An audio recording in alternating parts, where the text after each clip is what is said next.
In today's video, I'm going to teach you how to distort perspective in Affinity Photo.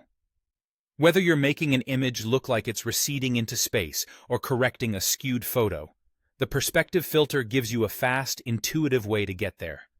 Let's walk through it step by step so it feels simple and predictable. Start by selecting the exact layer you want to adjust in the Layers panel. This makes sure the changes only affect that layer. For a safer workflow, duplicate the layer first so you keep an untouched original you can return to later. That way, if you want to compare before and after or refine the effect, you have a clean starting point. Next, go to the top menu and choose Filter, then Distort, then Perspective. A dialog will open with a grid over your image and anchors on each corner. Think of these corner points as handles that reshape the plane of your image. Click and drag the corners to mold the perspective. Pulling the top corners inward can create the look of a surface tapering away from you, while pushing corners outward can make it appear to come forward.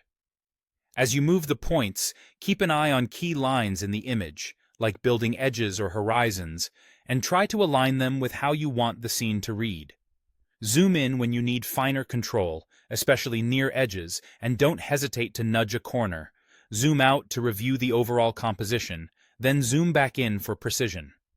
If a move doesn't work, use Ctrl+Z on Windows or CMD+Z on Mac to undo instantly and try again. In the dialog, you'll see options for source and destination.